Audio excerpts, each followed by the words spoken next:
Israel और Hamas की जंग लगातार तेज होती जा रही है। इस बीच इजराइल की सेना ने गाजा पट्टी में रहने वाले लोगों को उत्तरी गाजा खाली करने के लिए 24 घंटे का अल्टीमेट दे दिया है।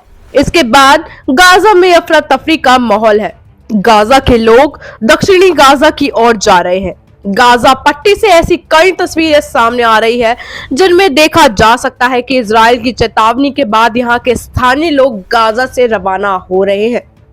एक तस्वीर में देखा जा सकता है कि छोटी सी वाहन में लोग लगे पड़े हैं।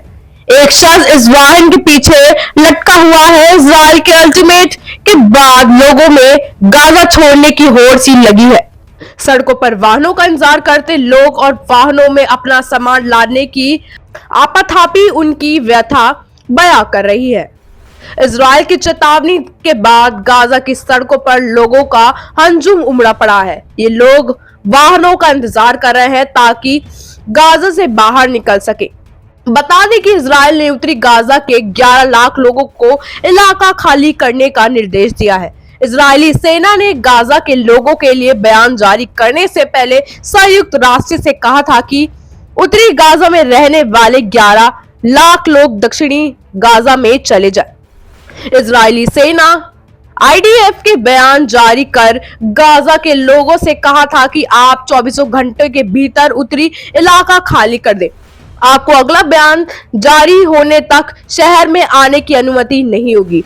आईडीएफ ने कहा था कि हमास के आतंकी गाजा के घरों में बने सुरंगें और गाजा के स्थानीय लोगों के घरों में छुपे हुए गाजा के स्थानीय लोग अपने परिवार की सुरक्षा के लिए शहर के दक्षिणी हिस्से में चले जाए। दरअसल हमास के आतंकी आपके परिवार को ढाल की तरह इस्तेमाल कर रहे हैं।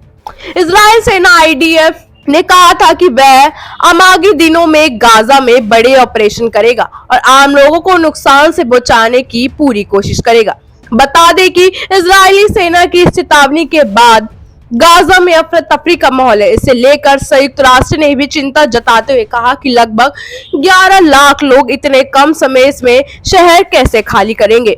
बता दें कि इजराइल और हमास के बीच युद्ध का शुक्रवार को 7वां दिन है।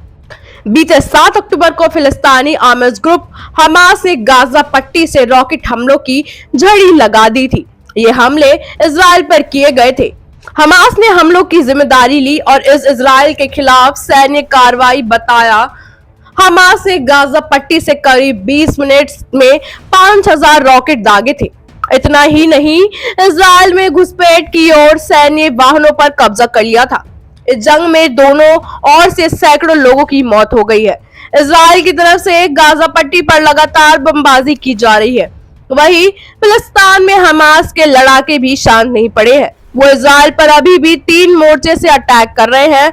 लेबनान, समंदर से सटे इलाके और इजिप्ट से सटे साउथ गाजा से रॉकेट और मिसाइलें दागी जा रही हैं। गुरुवार को सेंट्रल इजराइल के वेस्ट बैंक की तरफ से भी रॉकेट दागे गए हैं। इजराइल के प्रधानमंत्री बेंजामिन नेतन्याहू कह चुके हैं कि हमास के लड़ाकों ने हमले में हमारे देश के सैनिकों के सर काट लिए और महिलाओं के साथ रेप किया है। हमने कसम खाई है कि आतंकवादी समूह को कुचलकर नष्ट करेंगे। नेतन्याहू ने कहा, हमास के प्रत्येक आतंकी अब हमारे लिए मुर्दा है। हमास के इस हमले के बाद इजराइल के प्रधानमंत्री नेतन्याहू ने 2 टूक कह दिया था कि हम युद्ध में उतर गए हैं। ये कोई ऑपरेशन नहीं। हमास ने इजराइल और उसके नागरिकों के खिलाफ जानलेवा हमला किया है। मैंने सबसे घुसपैठ करने वाले आतंकियों की बस्तियों को साफ करने का आदेश दिया है। इसके अलावा बड़े पैमाने पर हथियार जुटाने के लिए कहा गया है। उन्होंने कहा था कि दुश्मन को ऐसी कीमत चुकानी पड़ेगी जिसके बारे में उसने कभी सोचा भी नहीं होगा। आपको क्या लगता है? कमेंट सेक्शन में अपनी राय देना बिल्कुल ना भूलिएगा और तब तक के लिए देखते रहिए अपडेट टुडे।